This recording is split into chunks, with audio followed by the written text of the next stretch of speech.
Chapter 9, in which the Pratchetts are in the dream realm. After falling asleep in the cat bus, the Pratchett children and their grandfather end up in an endless void, a calming shade of blue and what look like stars dotting the endless space around them. Shining constellations of Felis and Canis Major glide just slightly around them. "Some dream realm we're in," Grandpa Jack said to his children, his voice echoing in the realm. "The cat told us that we'll meet the king and queen here." "That's true," Todd echoed. "But if we're here, where could they be?" "Hello?" Grandpa Jack called out. "Hello? Is someone there?" A hearty voice echoed. "Yes. Here we are, kind sir. And it's an honor and a privilege to see you and your grandchildren here." "But where?" Todd echoed. "We can't see you or Kitty anywhere." A soothing voice echoes. "Well, it takes patience before you see us, including our daughter. We'll be with you momentarily." They saw a brilliant flash of white, feeling their hearts flutter as they were able to determine where it had come from. It was the forms of the royal family of KAWAII Wonderland, beaming down at them as they walked closer. Joining them was their daughter. "We're so glad you're here, Pratchetts," King Cat said. "We've been expecting you." "I know," Todd said. "Kitty told us that we meet you here." "It's an honor and a privilege to see you lot as well," Grandpa Jack said. "I mean, it isn't this KAWAII Wonderland place your daughter's been mentioning about?" "Would you like to see our home?" King Cat asked. "I would like that very much," Audrey said. "All you have to do is follow the way," Queen Feline said. From the realm of stars, a giant golden gate encrusted in diamonds and pearls materialize.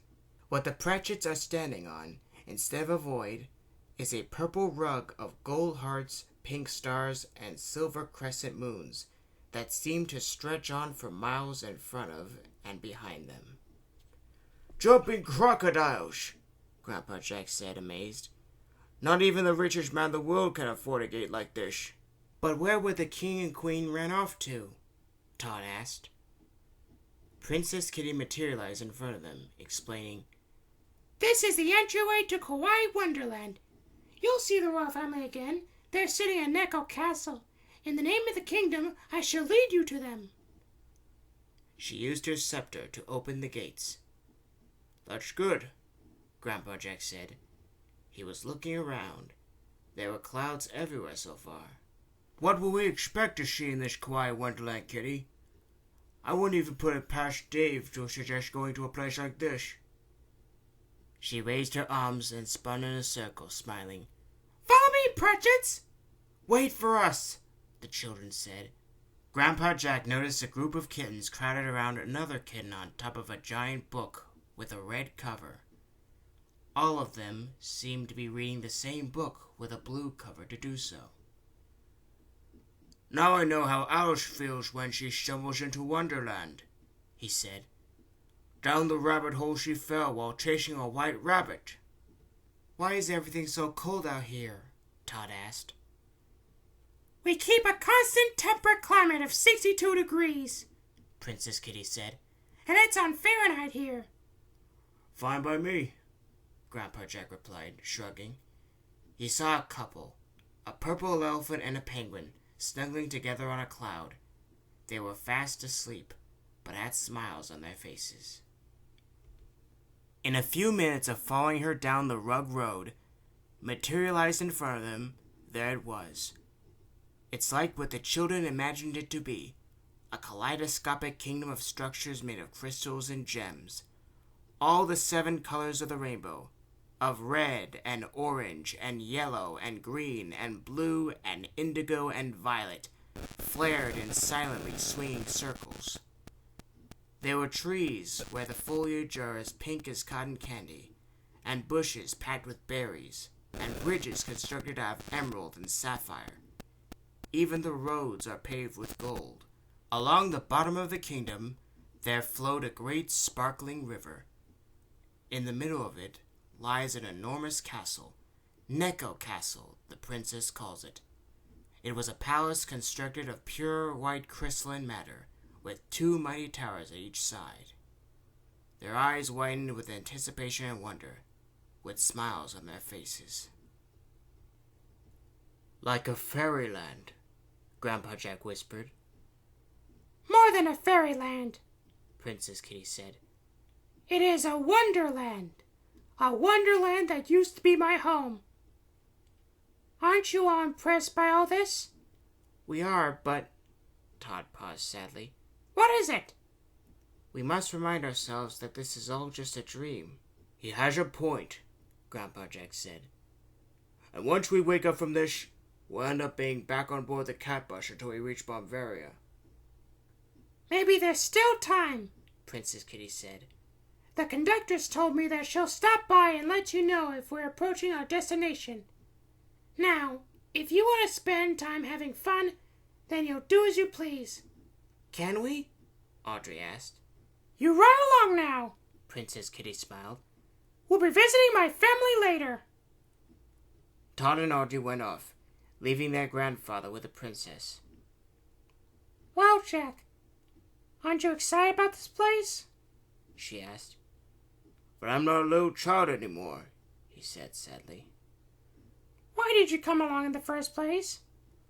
"I wouldn't want them to get hurt. Someone like you has to take care of them to begin with." "Then you've made the right decision." "But with the grandchildren gone, now what? It's been 20 years since I had fun again." "Maybe you could spend time having fun with me," she said, pulling out her scepter. That melted his heart. "Oh, Kitty, you really mean it?" The scepter glows and shoots a beam at herself. Enveloped in an aura, she began to change in front of his eyes. Her hair grows longer, her body grows taller and more developed, her tail elongated, her red dress turning white, and her skirt billowing out, and her boots into high heels. "Well, look at you," Grandpa Jack said.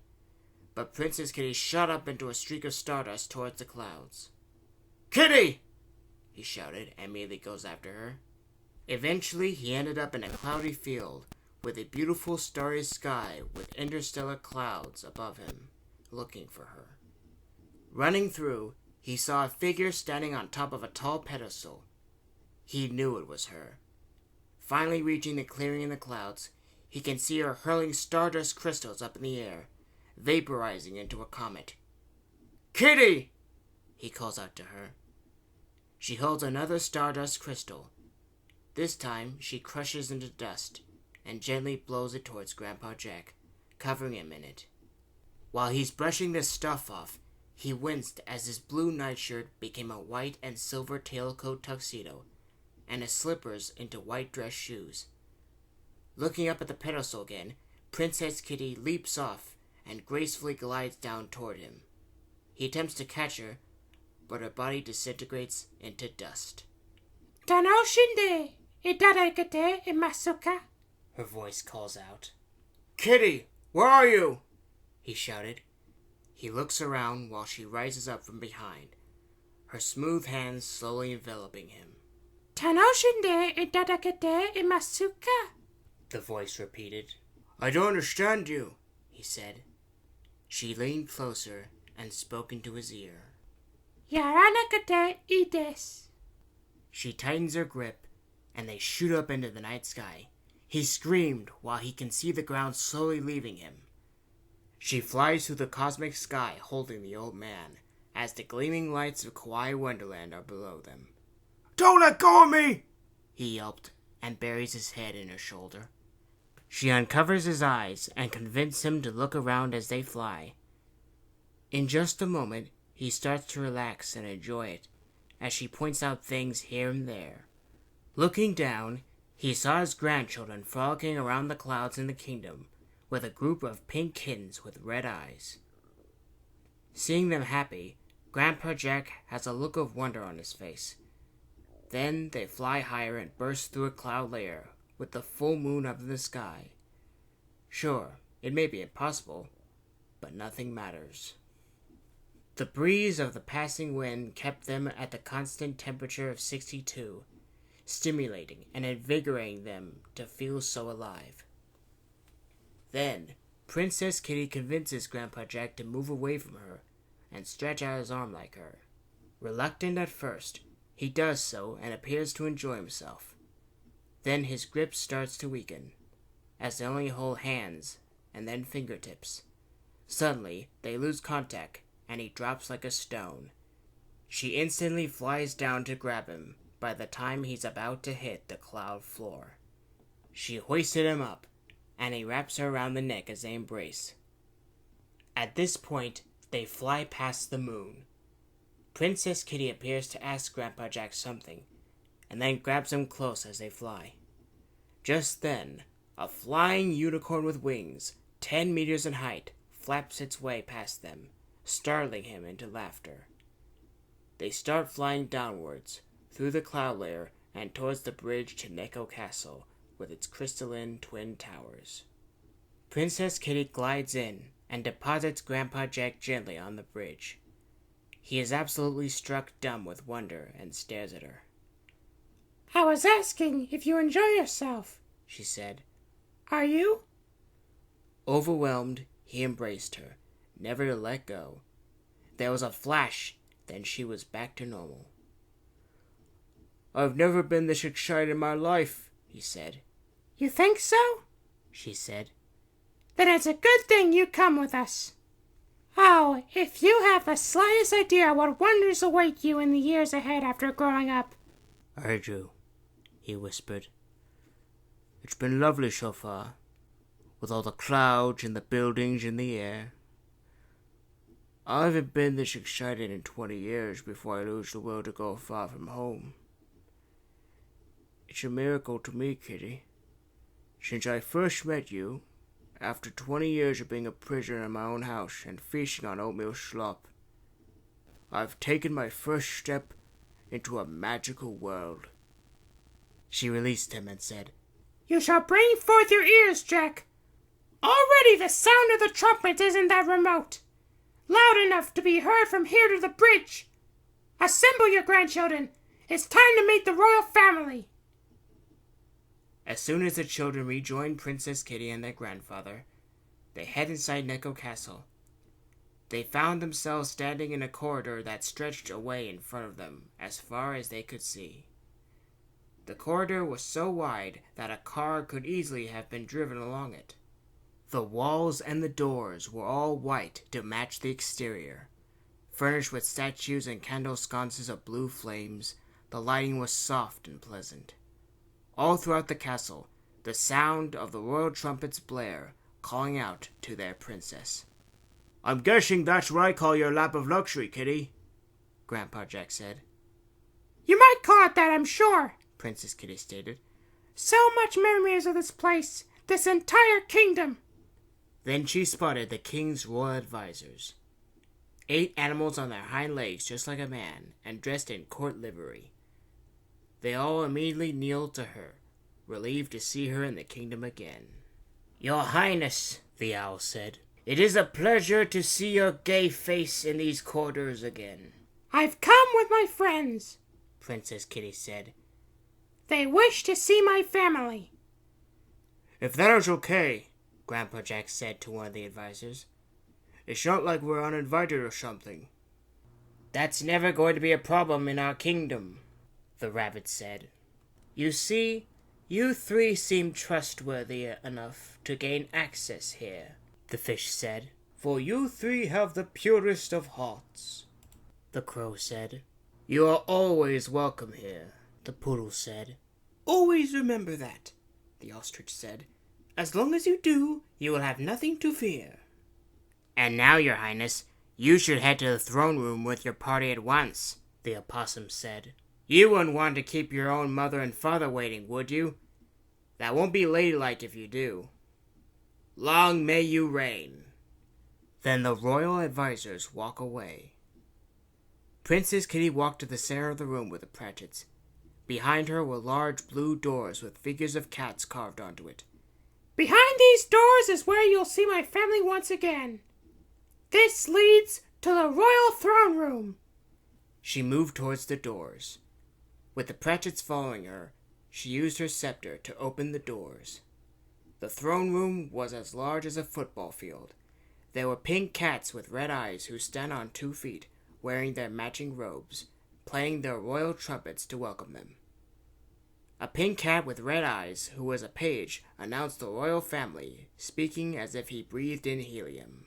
"Oh, royal visitors from another world, may we present the royal family of KAWAII Wonderland, their majesties, King Cat and Queen Feline." At the far end of the room, the royal family is seated on their thrones. "You 3 step forward," King Cat boomed. "Don't you mean 4? Grandpa Jack asked. "Oh, no." The king leaned forward. "I think you are mistaken, old man. I only say 3. Grandpa Jack looked around to see that Princess Kitty is nowhere to be seen until he looks back to see her with the king and queen. "Children, I think we better keep an eye on your friend you 2 just made recently," he whispered as they moved forward. "She's tricky." "That's nothing," Todd said. "She's once Katie of Coraco through magic. I think being tricky is not a secret anymore." "I've heard from your father about her. I do remember how I met her. How was she tricky?" "Try pulling her by the ears or turn your back on her for a second." "Pull her by the ears?" "It does something to us. You don't want to find out." "How nice it is to see you again, Pratchetts," King Cat said. "Though this visit won't last, you all should make the best of it. And right now, my queen wants to spend quality time with any of you." Queen Feline rose and said to Grandpa Jack, "He's right. Would you like to dance with me?" "Me?" Grandpa Jack exclaimed. "You want me to dance with you?" "Are you that good of a dancer?" she asks as she walks over to him. "I once danced with my love at a party in the Hotel Adriano when I was 30. "And who is she?" "Her name is Eileen. And let me tell you, she's the most finest lady I've ever met. About as beautiful as yourself, Majesty." King Cat summoned the kingdom's band, and they began to play. She took his hand, and she began to lead him in a slow waltz. It took him another moment to say something. "Your Majesty, you don't understand. What if I slip a disc or fall and bust my hip or throw up my back?" But the queen smiled, her tail slinking against his leg. "We all know how it all turns out. You must have studied dancing. Natural rhythm, unusual for someone who is 90 and a half. "Oh, I suppose everything is always lovely here. So nonsensical, so unreal, so irrelevant. That's what drives me crazy. What about you? Have you decided to feel young again? Well, I do." "Is that so? Then tell me about yourself. More importantly, tell me your name." "My name is John Harold Pratchett," he said. "And where I'm from, I'm called Jack. I was born and grew up in Bristol. I started working as a shoe shiner at the age of 16. Started living on my own when I turned 21 after my parents lost in a fire. Eventually, I make a living easy. Had to become active, working for 15 hours in a day. How I miss the better times." "What do you mean?" she asked. "Well, how should I put this? For 20 years, I needed a life of adventure. Everyone usually said that given my age, it is impossible to have that life. But now that I've come along with my grandchildren to join your daughter on an odyssey to another place outside my own, I'm about to get my wish." "What is this party you've mentioned?" "You see, I attended a masquerade party in spring 1885. That's 60 years ago." Queen Feline stated, "I'm not familiar with your world and what things happen in it. I remain in the kingdom my entire life. Tell me, Jack, what is it like at this party?" "It's very hard to describe," Grandpa Jack said. "Real smooth dancers, women in gowns, men in suits and top hats. The string quartet playing waltzes. Lots of glamour, everybody dressed in elegance and style. An idea overcame the Queen of KAWAII Wonderland and heads off. Your Majesty, he calls out. Go ahead, Princess Kitty said. I think we'll remain here. Now hurry! Nodding, he heads off after Queen Feline. Dashing through the corridor, he spotted 2 pink cats on 2 legs, dressed in royal livery, guarding the large blue doors. There was an image of a crescent moon surrounded by dodecahedrons with a 5-pointed pentagram carved onto it. One guard said to the old man, "Our Majesty just come by here, stranger." The second said, "In here." Grandpa Jack opens the broad double doors and heads inside, only to find himself in a lavish ballroom. Looking around, he can see a string quartet performing Bruckner's Symphony No. 7. He can also see most of the impeccably dressed men in top hats dancing with women in gowns. Some of them were young, and spent time scrutinizing each of the debutantes as if they were examining a new gold pocket watch. "Hold on," he said, sounding younger. "Can this really be—" Suddenly, he noticed that he's full of energy, and his bones aren't aching anymore. On one side of the ballroom, a standing mirror has appeared. He hurried over to it. When he caught sight of his face, he nearly fell over. It was as if reality had short-circuited. His brain refused to understand what it was seeing. Like he had thrown a stone in water, and instead of skipping, the stone itself had burst. A simple rule of logic was being damaged.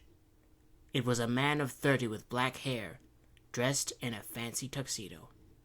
Grandpa Jack turned his head. The young man turned his head. He raised an eyebrow, so did the young man. He worried at his jaw, and the reflection did too. "That's really me, isn't it?" he exclaimed.